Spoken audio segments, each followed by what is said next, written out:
Hello and welcome back to Let's Play Folklore. This time we're going to start off with Keats, of course, because that's how the order goes. It's Alan Keats, Keats. Good to know.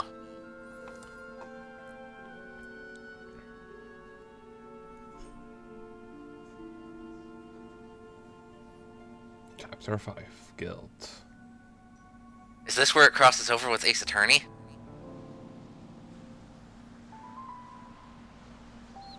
Maybe. I could totally see Phoenix Wright defending Ellen. Like, the people think she's a witch, and he's trying to prove she isn't. Like in the 3DS game.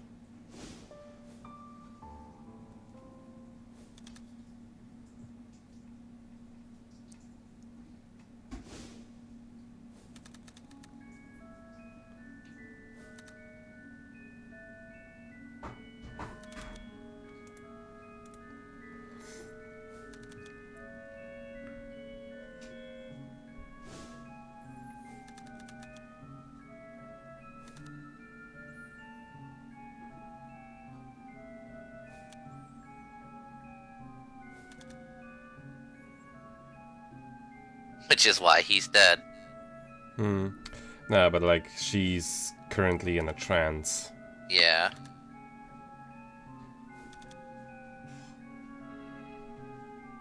So it's like, a lot of things are, well, duh, Captain Obvious.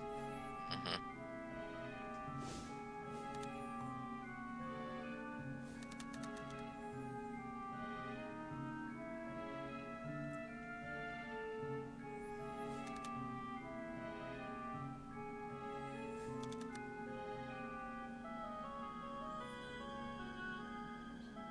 The plot thickens.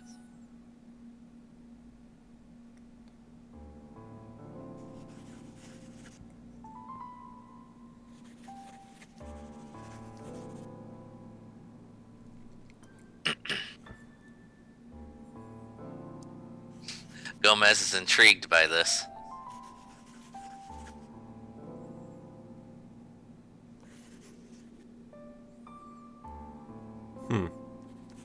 He's being awfully suspicious. I know, right?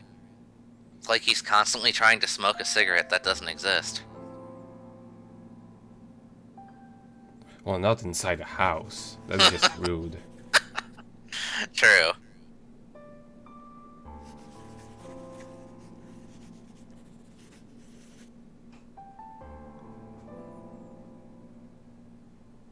So,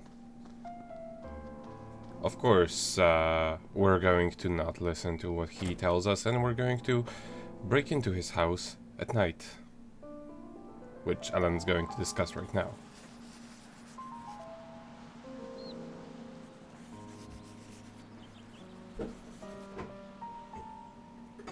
Perfect chance for burglary.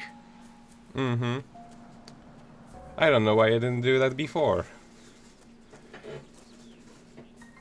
However, as per usual, we're going to talk to everybody. Also, I'm not exactly going to move the plot any further in this episode, and instead I'm just going to go back to the previous netherworlds and collect some stuff that I missed out on.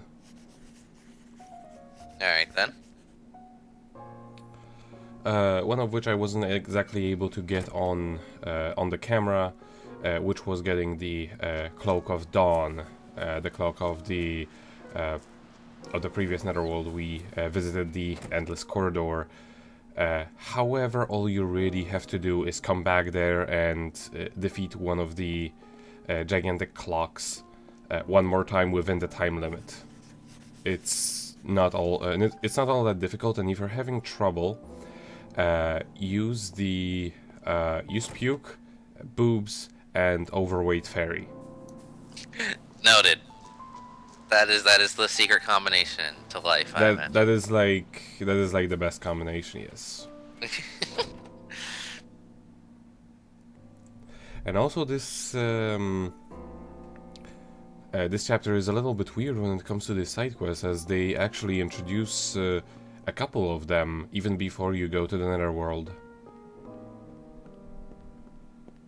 which even those aren't all that they introduce. It's just weird that they would do that, because it never stopped them before to give you a quest for a chapter that for a netherworld you have already visited in the next chapter. It's weird. Like, I mean, when when we unlocked the undersea ruins, we would get all of the missions from Arcadia for some reason, and I needed to go. I need to first go to the netherworld and then go back in order to get all of the missions from Arcadia for God knows what reason.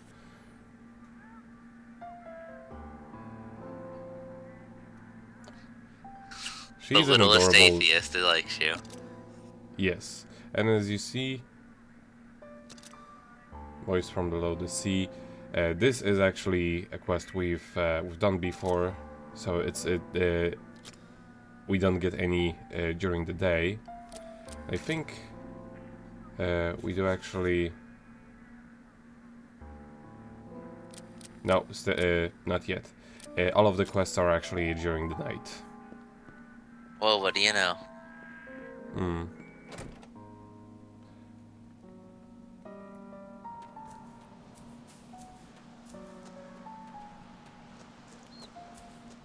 Actually, let's just pester everybody around the village. You know, the few people that are still left alive. Right. We may as well make their lives hell. Man, I bet Stephanie's the one who keeps killing everybody.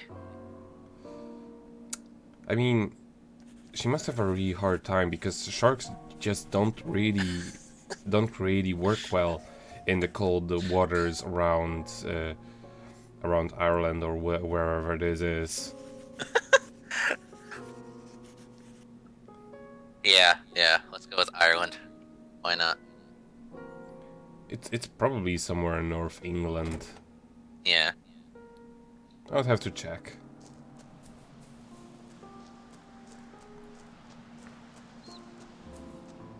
I'm not exactly even sure if they went for an existing city, I mean town, for the placement of the game, or just based it off of an existing town. No Village, idea. town, whatever. I'll have to check that.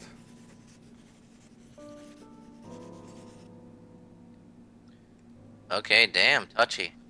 Sheesh. I'm watching you. Try to whip it with your hair.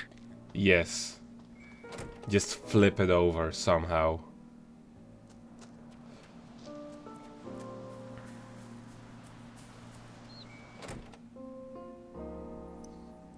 I love how the villagers all get these full houses and shit, but then Ellen, you can just go in the tool shed. I mean, a tool shed is better than wherever the fuck Keats has to live in. He lives in a ditch. At least Ellen actually has a bed.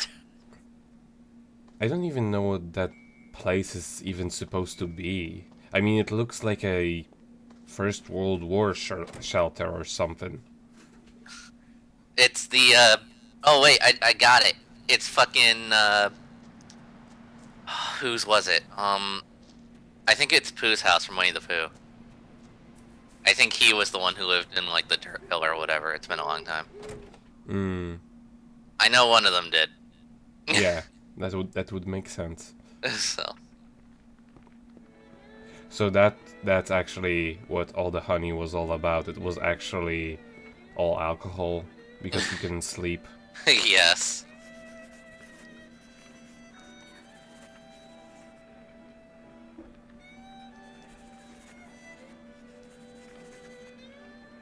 It'll all work out in the end. That's what you say, Rat Boy, but I don't believe you.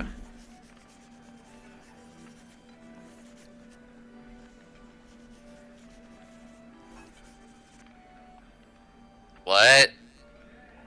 This has gotten... That jumped. Yeah. Jesus. My friend is gone. I wonder why I even exist. Jesus. Why is everyone contemplating their existence? This will make sense once we get to the side quests. Okay.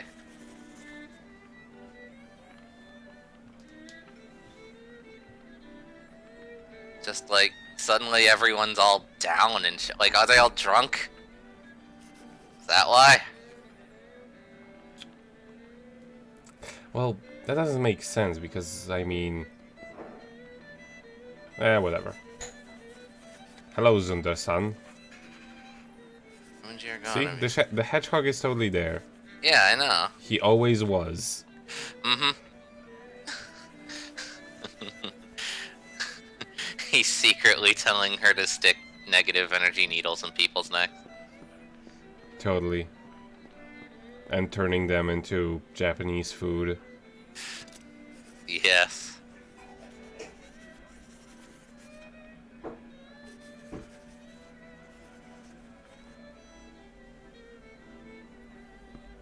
And here I don't check the quests because there hasn't been an occasion before where they would actually appear, but I do that later.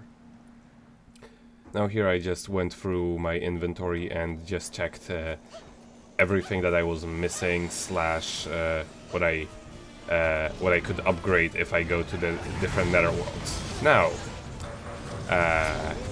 you remember this one quest that we had from a DLC at the very beginning of the game that involved a folk called Shelfro or something like that? Yeah. It's not actually a quest-related folk that you would get from a side quest. It's actually a regular folk that you can encounter in the fairy realm, and this is the one that's actually floating over there. Now, the important thing about this place is that you first get rid of these guys. While they won't be, well, they're not really all that important. Well, I mean, getting rid of them won't get rid of them forever. In fact, it will only get rid of them for a few seconds. But the important part is they're going to spawn behind that rock. And she's going to summon more. As you've heard there, probably she summoned more of them. Dealing with her can only be done with the use of sleep elemental folks. And as you see, she takes a while. You can actually try to bring her down with some other folks, like for example the overweight fairy. She can just knock her out from the air. However, she does so much damage that she is likely to kill her. Jeez. Entice his enemy with sexy poses, oh lord. Yeah. It's totally not worth the trouble, though. By the way, she unlocks only after you have collected all of the folks from the Fairy Realm. And sadly, all of them over here are seem to be completely uninterested in that, which is very weird considering how she summons them to fight for her, because she doesn't do that on her own. But yeah, this is the overweight fairy. She's awesome. She's like the best. And then she got bopped. Yeah, but even after she gets smashed, her tornadoes still just keep. I mean, like, they don't disappear. Yeah. It's very nice. It does take her a while to set them off, but once they're set off, they actually deal multiple hits. It's not just for show. That is and nice. The book gets knocked out of the air. The book is kind of not all that great, but it's still fun to use.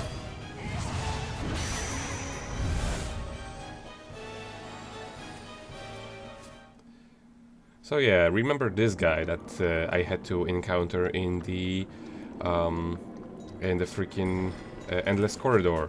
These little guys that I missed out because the freaking requirement in the dungeon is to not kill anything outside of the floating electricity book. So yeah, I don't. Yeah, they're weak to water, and I actually managed to collect everything. Still do the requirement for it, even though you're not meant to touch anything outside of the book. So as you see now, I'm Loophole missing. abuse. Yeah. But yeah, as you see, we are still missing one folk from this area. And that folk was actually going to appear at the very beginning of the dungeon. Here is the cloak, the It dawn, looks like the a cloak of Tron dawn. suit.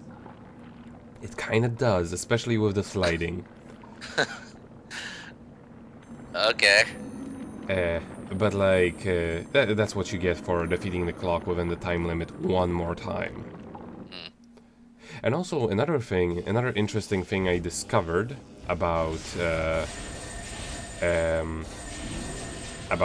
freaking Endless Corridors labyrinth is that depending on how many mistakes you make, you're taken to a different amount of rooms. Hmm. So like, because the first time I was going through, I made so many mistakes. I was actually taken to an extra challenge, and you're actually supposed to make those mistakes in order to actually get a striker, aka the little mouse that explodes. Huh. Otherwise, it's impossible. It doesn't appear anywhere else. So, and also, not to mention, there were a lot of pages that were stuck around the entire dungeon in the areas where you're not supposed to go. So they really want you to fail. They really want you to fuck up. Yes. Now this guy, he isn't particularly useful, but he's still pretty awesome. You'll see why.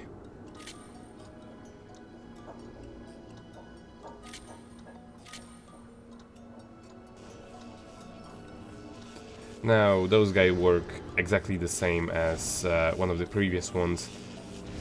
That is exactly like him, called Humpty. Nice. Yeah, but it takes a while for him to do that. So you're likely to just get knocked out before he even does that. I do go out of my way to level him up, because, I mean, he deserves it.